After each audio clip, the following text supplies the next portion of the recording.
My name is Hannah Busis, and I'm in 10th grade at Taylor Alderdice High School.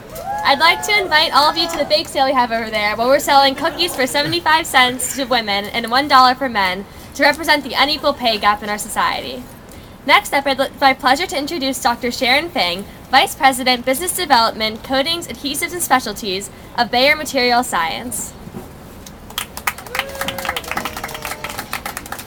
Thank you so much. Thank you for hanging there tough for this weather. I'm really honored to be here today, together with you, to voice our support for this great cause of equal pay for women, and for everybody for that matter, who actually brings equal contribution to the table. That is important to remember. Well, as a professional woman and a working mother of 2 girls, I have experienced throughout the many years of my career many of the challenges that everybody face, a balanced life between successful career and a happy family, and also the workplace inequity, whether it's a perception or it's a reality. I fully understand and appreciate the importance of workplace equity on compensation, career opportunity, and the personal satisfaction for women and for men alike. Well, throughout my career, I really is fortunate to have the opportunity to work with many talented women, whether they're the bench chemists or they are in the boardroom. These women who are equally educated, motivated, talented, and committed as my male colleagues. They work equally hard, if not harder, because they do bear the majority of the housework as well outside the workplace, and often bring a very unique perspective and a value to the table. They are really instrumental in many of the successes in many of the projects I involved over the years. And their success and the talents are now recognized more and more in the corporate America over the years, of course, by recognition and the pay, equal pay. However, despite these progress, there are still lots of gaps today, especially in the representation of women at high-level executive positions, as well as in the boardroom. Well, I have been fortunate to spend most of my career for a company, that's Bayer, who is equally committed to the workplace equity for all gender, all race, all ethnicity, and the backgrounds, to foster a supportive workplace and level the playing field for women and the men alike in terms of career advancement as well as work-life balance. They actually put in place many of the supporting structures and initiatives to achieve this purpose. We have a very specially designed Mother at Work program for nursing mother, where we create a space and a time for those mothers who are nursing baby can come back to work and without having torn between the 2 places. We do have available flex working hours for all parents who take care of family needs. And we also recognize the quest for workplace equity really goes beyond just the pay and HR policies and the paychecks. I am a chemist by training, and I have to say my education is the cornerstone for me, for not only open door for a very promising career, and also prepare me for a life learning journey through advancement.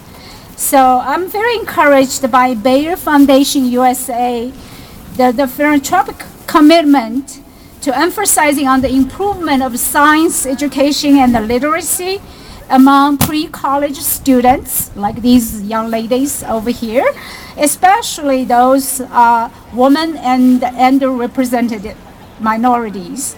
Throughout the work of our Make Science and Make Sense program, Dr. Mae Jemison, as many of you know, is the first female African-American astronaut.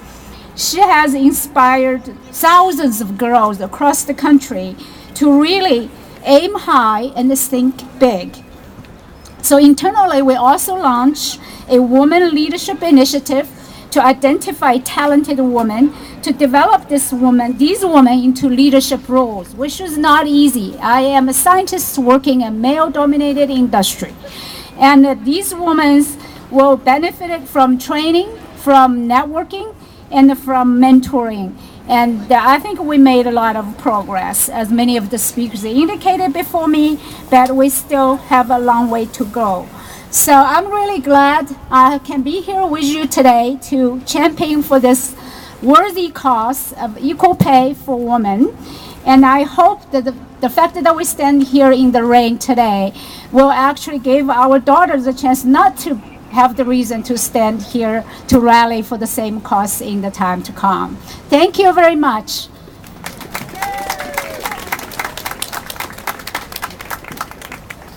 Thank you, Sharon. I'm Katie Orr. I'm a 9th grader at Fox Chapel Area High School, and it is my honor to introduce Hillary Brown Purcell, Community Affairs Coordinator of Macero Corporation. Thank you very much. I am pleased to be standing with all of you today. As she mentioned, my name is Hillary Brown Purcell, and I manage community affairs for Macero Corporation. We're a small company, and I'm just here to talk to you a little bit about the kind of impact a small corporate citizen can have on this region. I first met Macero when I was working at the Union Project, a local nonprofit in the East Liberty Highland Park area. They were the general contractor for our renovation and really amazing corporate partners. Since working with Macero at the Union Project, I observed how involved they were in many different communities, and I knew from my own experience that it was sincere. When I approached Joe Macero III about helping to manage their community affairs, he took me up on the offer. What I did not know before approaching Joe is that he and the rest of the leadership team decided as part of their strategic long-term planning that they wanted to be known as a leader in corporate citizenship, diversity, and community outreach. They knew that companies can choose to be known for a lot of things, but this is what they valued the most. Macero Corporation is proud to be a family-owned Pittsburgh-based company. This is a region we believe in, and we deeply desire to see it grow and flourish. The leadership of Macero also understands that to honor the hard work and history of its company, it needs to be moving beyond tradition, beyond the way it's always been done, and beyond status quo. Our corporate mission is to help our workforce reach its full potential, to serve communities in which we work, and to create loyal customers by providing them with an enjoyable construction experience. The construction sector has many rich traditions. Unfortunately, a commitment to race and gender equity was not counted as one for far too many years. We are working daily, along with many others in this sector, to make change in this regard. We understand that this will take time, but this is a long-term commitment worth making. We are honored to be here today and counted as a leader in this journey.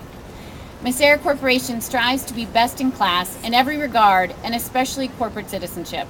However, for the sake of the health of this region, we hope that race and gender equity and desire for change becomes the corporate industry standard, and that we will be continually challenged to remain a leader in this movement. In closing, I challenge myself, and I ask all of you to continue pushing the bar and raising the standard. We need to continually find a place for ourselves in traditionally white and male-dominated occupations and organizations. We need to ensure that this region breaks tradition with exclusion and racism. Thank you.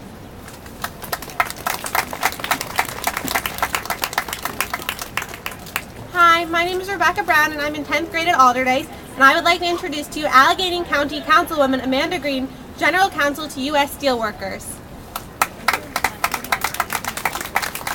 Thank you. Good afternoon, everyone. She introduced me as county council person, but it's hard for me to be in that role exclusively when you're talking about equal pay and pay equality for women and minorities in the workplace. As someone who works for a labor union, that is something that we advocate for and that we negotiate in our collective bargaining agreements: fair pay, equal pay for everyone, regardless of their race or their gender, every day. So you notice what color I'm wearing, right? We talked about wearing red for those sisters of ours who've been working in the red for the past 3.5, 4 months. Well, I'm also wearing red to support my brothers and sisters in labor, particularly public sector workers who are under attack currently, whose right to bargain for their wages is under attack. We know that in collective bargaining agreements, the benefit of that is that your wages are right there in black and white. No matter what job it is in the union, the wages are in black and white. Last year when I was here, I talked about Lily Ledbetter. She knew what she was making as long as she was in the union. So when she got out of the union, got promoted to management, that she got hurt. For our brothers and sisters in the union, in the public sector, they can open up a contract, see what they're supposed to be making, and whether they're male or female, they know their wage is going to be their wage. And as a matter of fact, some of our sisters may be able to make more than men in some circumstances if they have more seniority and work overtime. How about that? How about that? The attacks on workers in attacking their right to bargain is particularly harmful for women and minorities in the workplace. We already talked about how they're earning less, and when we compare apples to apples, I'm talking Macintosh to Macintosh, Granny Smith to Granny Smith, we see that union workers compared to non-union workers doing the same work get more pay, get more benefits. This is why this is so important to us. And I understand that there are politicians across the country who are introducing legislation to take away the right of public employees to bargain. Now, I just told you that it's the right to bargain that gives them pay equality. So if they want to take away the right to bargain, what are they saying? That they're in favor of pay inequity? Which is interesting because I'm hearing over the past couple of weeks on the news that women don't get the same pay as men because we don't negotiate. So if we don't get the same pay because we don't negotiate, why do you want to take away my right to negotiate a fair pay? This just doesn't make sense to me. This is why it's so important that you're wearing your red and that you stand in support of workers like our brothers and sisters in Wisconsin. We have legislation that's being introduced here in Pennsylvania to try to harm the right to bargain for employees.